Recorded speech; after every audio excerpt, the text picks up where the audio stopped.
The sun began to set on the island of Sodor, disappearing behind the hills of the slate quarry, covering it in nothing but pure shadow. Although most of the workmen had gone home, the quarry was far from quiet, as a well-known source of groans and complaints was leaking about. Duncan chuffed around the sidings, pushing freight cars into a train to take back to the transfer yards at Grogan's Gate. He was tired and, not surprisingly, grumpy. It had been the quarry all day. No other freight, no passengers, and certainly no rest. Just slate, slate, slate. Still, he pressed on, knowing this was his last train for today, and he would soon return to the comfort of the sheds. Assuming, of course, that his favorite spot had been taken. Just as he shunted his last few cars, he began to hear puffing from behind. Someone was entering the quarry. Who's there? Duncan tried to sound firm, but upon hearing no response, he felt a little nervous. Suddenly, he gave out a cry of complete terror as a shrill whistle echoed across the quarry. Steady on, Duncan. It's only me. Duncan's fear quickly vanished, now replaced with anger as Sir Handel backed into a siding with some empty cars. His eyes were almost tearing up with laughter. Oh, knock it off, Sir Handel. Do you have anything else better to do? I'm sorry, Duncan, but I just couldn't resist. Ha! That prank on the bridge was 2 weeks ago. Just leave it be already. Ah, and yet, your reaction just then proves its effects haven't ended. Who would think a confident engine such as you would still not get over a ghost story that isn't even real? Duncan scoffed and fumed out of the quarry. Ever since Duncan's crew scared him at the old iron bridge, Sir Handel took great pleasure in teasing and taunting him about the incident.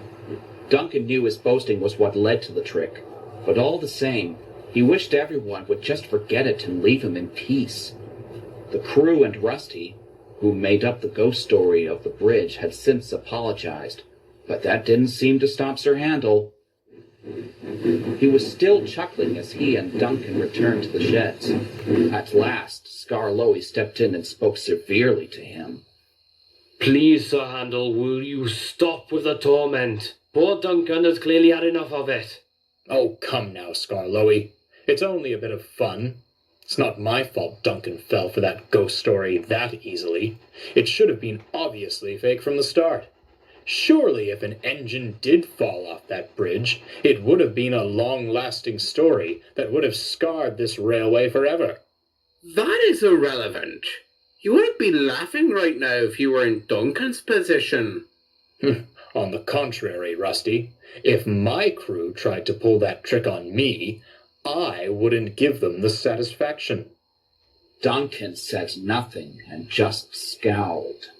Skarloey felt sorry for him, and could tell he was going to snap any minute if Sir Handel wasn't put in his place. He then thought of an idea. It was a long shot, but it would shut Sir Handel up for a little while. Believe me, Sir Handel, if you knew the stories I've heard from this part of the island, you wouldn't feel so confident. You can try, Skarloey, but I'm sure there's no ghost story you know that could frighten me. You misunderstand me, Sir Handel. I'm not talking about ghosts. Sir Handel perked up, seemingly curious to that response. Rusty and even Duncan appeared interested too. What do you mean? Well, the thing is about ghost stories is that it's never really clear if they're real or not. There may very well be spirits around us, or it's all made up to give us a good scare. However, not every scary tale, as you may put it, is about ghosts. Some are about people, or rather creatures, that are very much alive.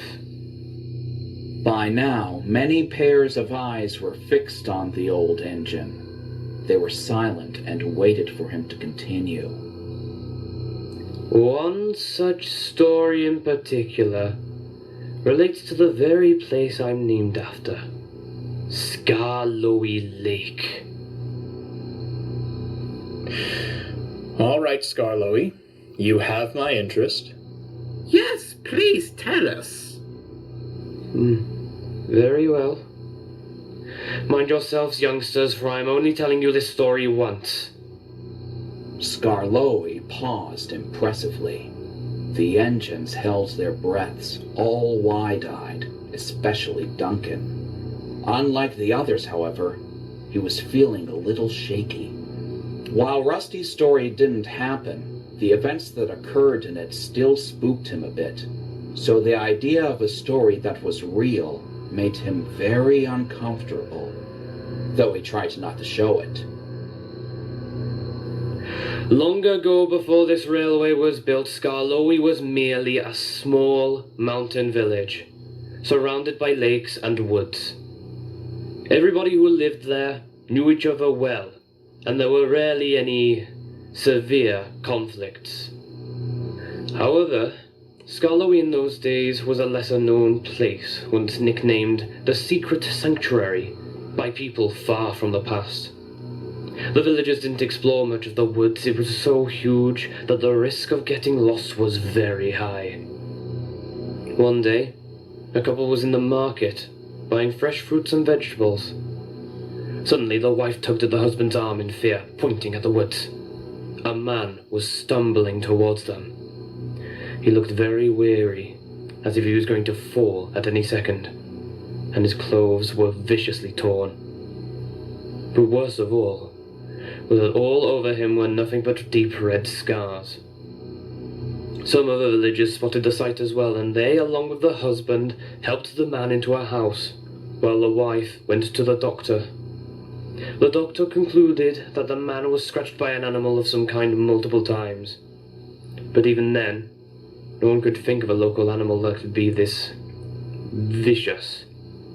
So, when the man seemed to have somewhat recovered, the doctor asked him what had happened. Instead of replying, the man simply screamed and was shaking violently. I was told he did this for at least a few minutes before finally passing out. It was assumed that he was too traumatized to speak of the incident, and that he would possibly need a week until he could explain it. A week went by, then another and another, but every time someone questioned the man, he always gave the same horrifying reaction. Everyone eventually agreed that he would never be able to talk about it, and that they should never bring it up to him again. The husband, however, still wanted answers, so one day he decided to venture into the woods, towards the same direction the man had came from. His wife and many of the villagers were worried, but he assured them that he would stay safe and return to them. A few hours went by, and he did indeed return. I'm sorry to see, however, that he came back in the same condition as the man. Torn clothes and scratches all over. Unlike the first victim, however, he was able to explain what happened after a few days of recovering. As he was walking in the woods, he began to hear strange growling sounds, like they were coming from a dog, a hound perhaps. And yet there was something very unnatural about those sounds that he couldn't describe. Then suddenly, the husband was pushed to the ground by an attacker that came from the trees. He wasn't sure if he was right in what he saw, but the creature that held him and tore his clothes and scratched him all over looked almost human. It was skinny, had thin arms, long sharp nails. Eventually, this nightmarish beast ceased its attack and crawled away, allowing the husband to limp away, while wincing from his injuries.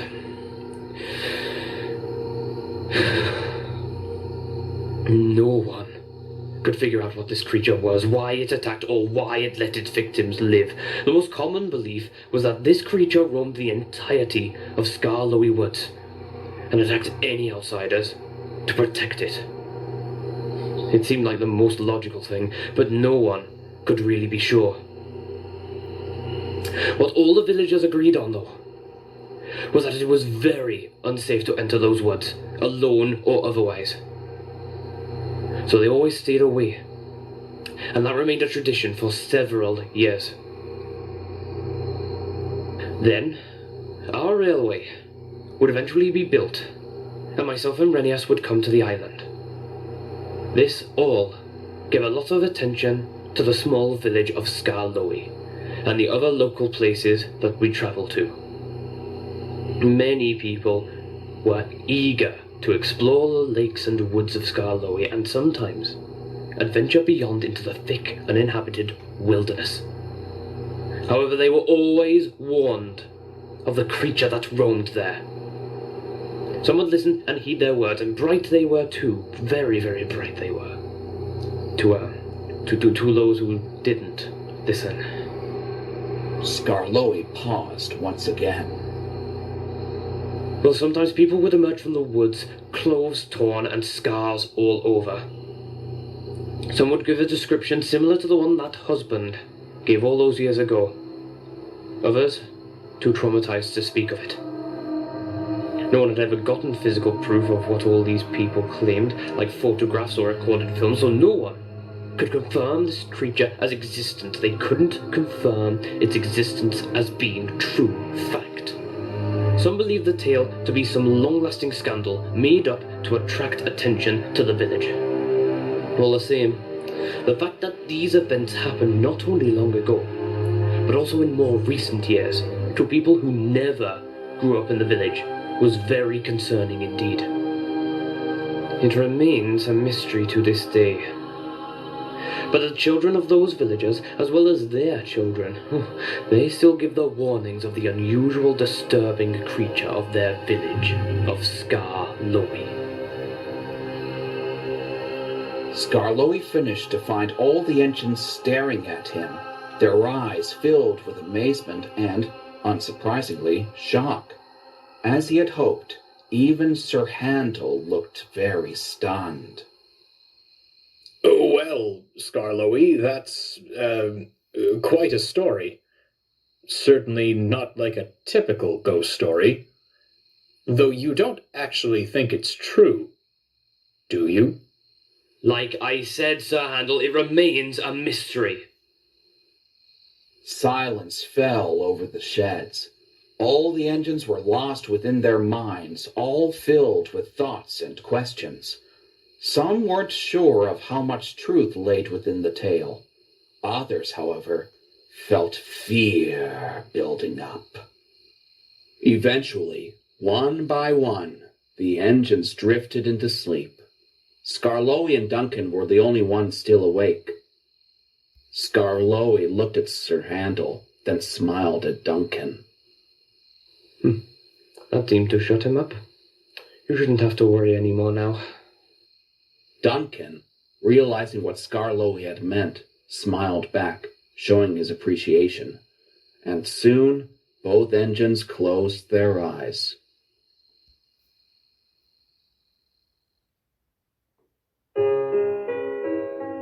The next morning saw every engine slowly waking up from their slumbers. All the steam engines feeling warmth around their boilers.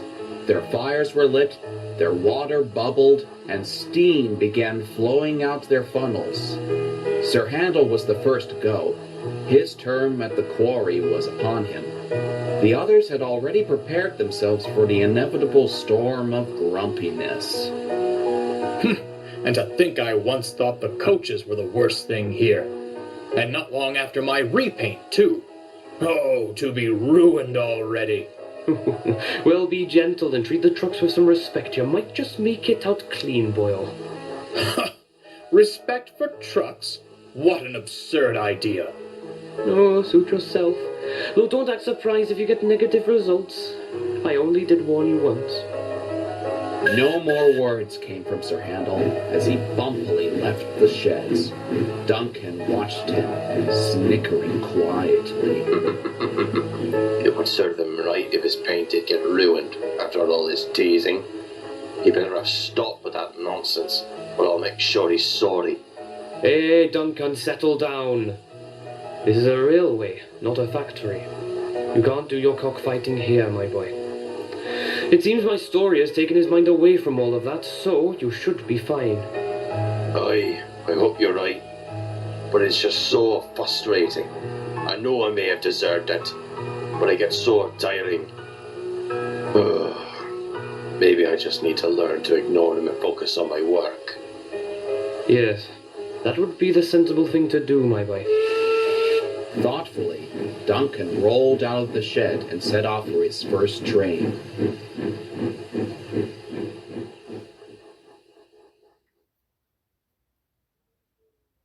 Sir Handel was also very pensive.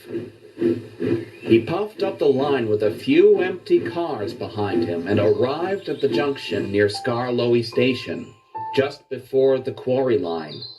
He watched as the points moved from one side to the other in a very stuttery manner. Continuing on, Sir Handel had been rather reflective in regards to the last few days, on Skarloey's story, as well as all his teasing towards Duncan. Oh, it was just for a bit of humor. There was no harm behind it.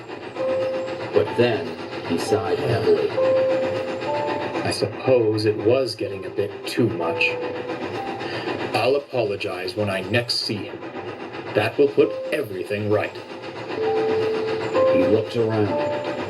The first section of the Quarry line went deep into the woods of Skarloey before reaching the more rocky parts of the mountains. Skarloey's tale came back to him. He peered deep into the tall trees and deep bushes. A few squirrels ran back and forth on the branches, and some deer scanned the ground. Nothing unusual whatsoever. Sir Handel chuckled to himself. Oh, goodness. What's wrong with me today? It's just a story.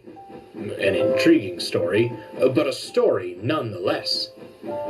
All the same, there was a teensy-weensy seed of doubt planted somewhere within his smoke box.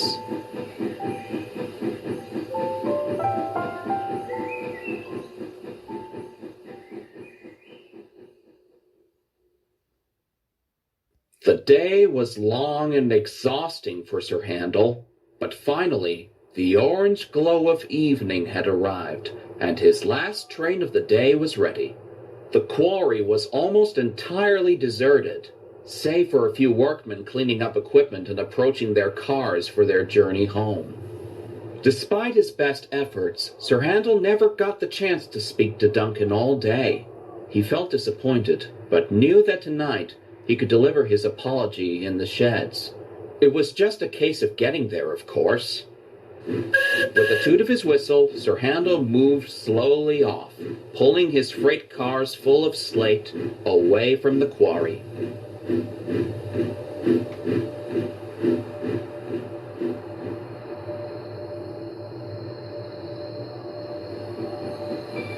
Just as the train crossed the old iron bridge, the driver and fireman looked closely at the water gauges.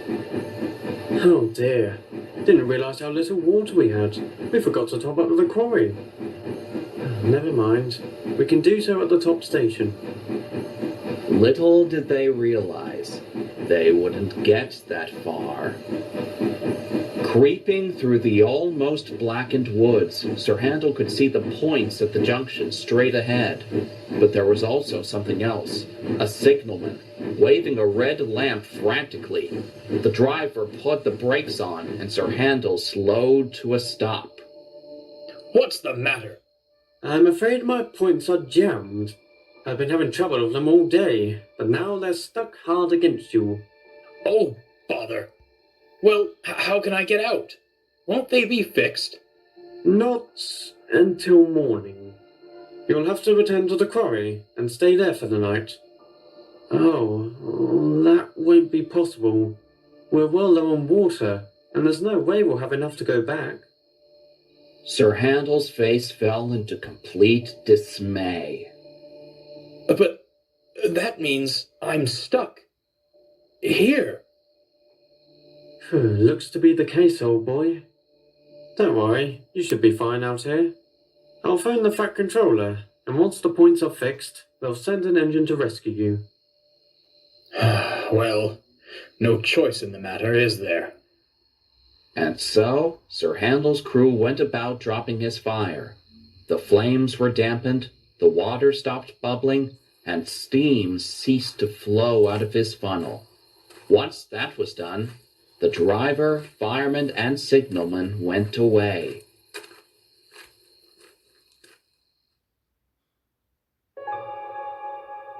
Sir Handel sat quietly, the sun now completely non-existent, and the bright light that was the moon could be viewed through the tangled mess of branches above. An owl, somewhere in the distance, made its presence known. Sir Handel wasn't sure why, but the idea of sleep wasn't on his mind. He had been working hard all day. It was never-ending. Surely then he would be in desperate need of sleep. But he wasn't. Was it the breeze running through the woods? Perhaps that owl was too loud for him. No, it definitely wasn't those. Unusually, Sir Handel felt rather focused, very wary and on high alert. He was attentive to even the quietest of noises. But what was he on high alert for? Besides the numerous animals that dominated the woods, the little engine was alone. Neither human nor engine was around. So what was wrong? Skarloey's story. Come now, Sir Handel. Don't be so silly. It's just a story, nothing more. But was it just a story? Well, of course it is. There's no way it actually happened. That creature isn't real. Not real at all. It's all fake. Was it, though? Yes, I know it is. Skarloey probably just made it up as well, just as a scare. Did he really? He did. It's just a story. It's not real. It's not... He froze. A chill went through his boiler. The nearby bushes were shaking viciously. It was then that Sir Handel could hear a low, groaning sound. A sound he had never heard before. Who's there? No words came back, only that haunting groan. Then he saw a shape emerge from behind the bushes. The overall body, the arms, legs, and head. It looked human, but the way it moved, the way it crawled like an animal, it was unnatural. Sir Handel quivered uncontrollably. Fear built within him. He wanted to run. He wanted to escape. He wanted nothing more than to be in the warm, cozy sheds, surrounded by the comfort of the other engines. But he couldn't. He had neither a fire nor a crew. But there had to be a way out of this. There just had to be. Suddenly, there was a whistle. A deep one that was all too familiar. Duncan? It was indeed the number 6 engine of the narrow-gauge railway. He emerged from the darkness, a line of vans and flatbeds behind him. He got closer and spotted Sir Handel. Sir Handel, what are you doing? Oh, Duncan, I'm so glad to see you. I need help. There's some creature in the bushes. I think it's going to hurt me, and I can't get out. Please, Duncan, please help me. To Sir Handel's shock, Duncan didn't slow down. He kept moving. You're not getting to me this time, Sir Handel. What? I'm sick of your constant teasing and laughing at me. I thought you would have stopped by now, but you're still at it. No, Duncan, this isn't a trick, I swear. There's something there. Can't you see it? You're not fooling me. Oh, Duncan, please. I'm serious. The points are stuck against me. But surely you could pull me with a chain or something. I don't care if I derail. Drag me along the ground if you have to, but please, I want to get out of here. Shut up, Sir Handel. You've been a thorn in my side for 2 whole weeks. Well, I've had enough. I'm not going to fall for your stupid tricks anymore. If you're stuck there, you can bloody well stay there. Duncan, please, come back. Come back, Duncan, please. But Sir Handel's efforts were in vain. Duncan kept moving away from him, and eventually was out of sight. Sir Handel looked back at the bushes to meet a pair of bright, glowing eyes staring back. His own eyes widened with fear, terror, and now regret. His way of escaping, his only way of escaping, was now long gone, and only he was to blame.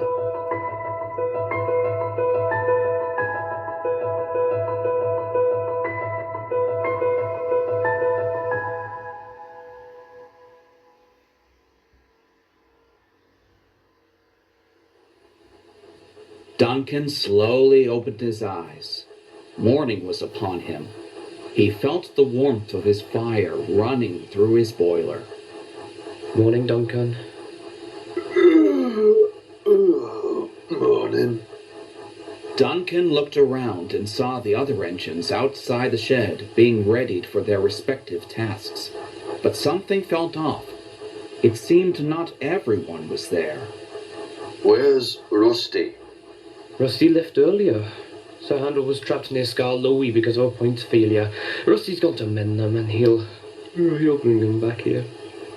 I saw him there last night when I passed by. He was up to no good as usual. Oh, really? How so? Oh, he was going about some creature in the woods, asking for help. Clearly trying to pull another trick on me. Did he really? Aye, he must have gotten the idea from that story you told. But I knew better, though. Skarloey didn't say any more, now displaying a look of concern. Duncan found this rather puzzling. What? What's wrong? Why are you looking at me like that? Just then, a familiar horn was heard, tooting in the distance.